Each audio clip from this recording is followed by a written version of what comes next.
राधे राधे दोस्तों, आप सबका स्वागत है आपके अपने चैनल संस्कृति की पहचान में। दोस्तों, बहुत पुराने समय की बात है।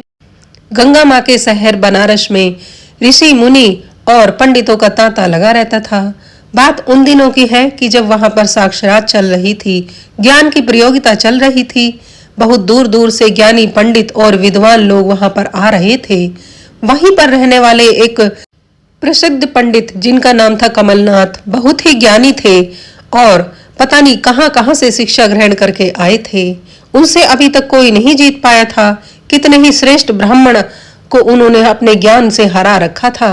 उन्हीं दिनों कहीं दूसरे राज्य से दो भाई जिनका नाम विद्याधर और चित्राधर था, वो भी वहां पर साक्षात के लिए आए हुए थे। बड़े भाई विद्याधर बहुत ही ज्ञानी और शास्त्री आदमी थे। छोटा भाई भी वैसे तो विद्वान था, बट उसे इतना पुराणों का ज्ञान नहीं था। वो थोड़ा सा उद्यमी और थोड़ा सा नटखट स्वभाव का था। इस बार दोनों भाई सोच कर आए थे कि कमलनाथ पंडित से साक्षात करेंगे और उन्हें हराएंगे। छोटा भाई चित्राधर थोड़ा सा चंचल स्वभाव का था। उसने अपने बड़े भाई से कहा, भैया हमेशा ज्ञान से ही काम नहीं चलेगा, कुछ थोड़ा सा आडंबर भी करना सीख लो। कुछ अलग तरह का ज्ञान भी तुम्हें सीखना चाहिए, जैसे कि बड़ ज्ञान। विद्याधर ने पूछा, ये बड़ ज्ञान क्या होता है?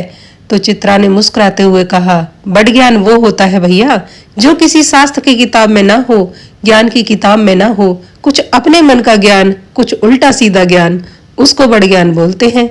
विद्याधर ने कहा, तुम अभी अज्ञानी हो, इस तरह की बातें हम ज्ञानी को शोभा नहीं देती हैं साक्षरात में, तो ये सब तुम मुझे मत सिखाओ। पंडित कमलनाथ बहुत ही पहुंचे हुए पंडित हैं, उनको साक्षात में हराने के लिए बहुत ज्ञान की जरूरत है। तुम्हारे उल्टे सीधे प्रश्न और उत्तर नहीं चलेंगे। इतना कहकर विद्याधर ने चित्राधर को शांत कर दिया। अगले दिन विद्याधर निश्चित समय और निश्चित जगह पर साक्षात के लिए पहुंचे। विद्याधर से पहले कमलनाथ से साक्षात करने के लिए बहुत सारे विद्वान पंडित आए, पर कमलनाथ पंडित ने सबको हरा दिया।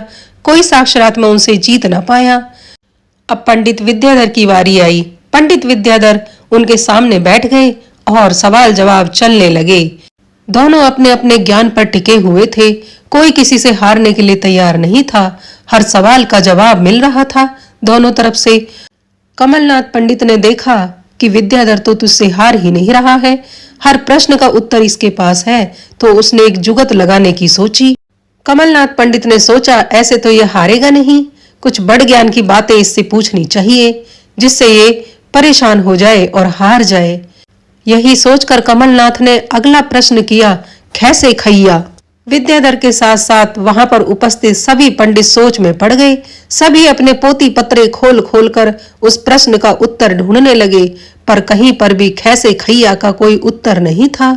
ऐसा प्रश्न उन्होंने पहली बार सुना था। बहुत दिमाग पर जोर लगाने के बाद भी जब इस प्रश्न का उत्तर ना मिला, तो विद्याधर ने अपनी हार स्वीकार कर वहां से जाना ही उचित समझा। कमलनाथ पंडित की तो फिर से जय जयकार होने लगी।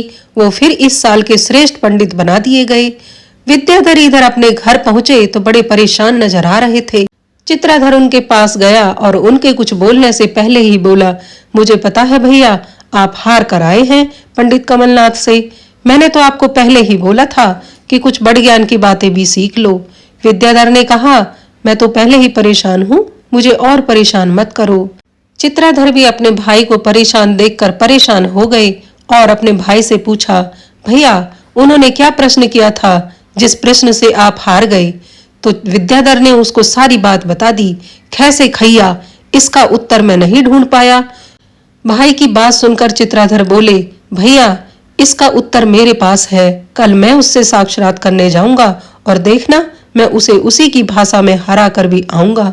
अगले दिन चित्राधर ने ऐलान करवा दिया कि कमलनाथ पंडित को पहले मुझसे साक्षात करनी होगी और उन्होंने अगर मुझे हरा दिया तब उनको श्रेष्ठ पंडित का दर्जा दिया जाए, अन्यथा उनको श्रेष्ठ पंडित का दर्जा नहीं मिलेगा। कमलनाथ पंडित जी तैयार हो गए। दोनों आमने सामने बैठे तो पंडित कमलनाथ ने तो अपना रटा रटाया प्रश्न उसकी तरफ उछाल दिया, कैसे खैया।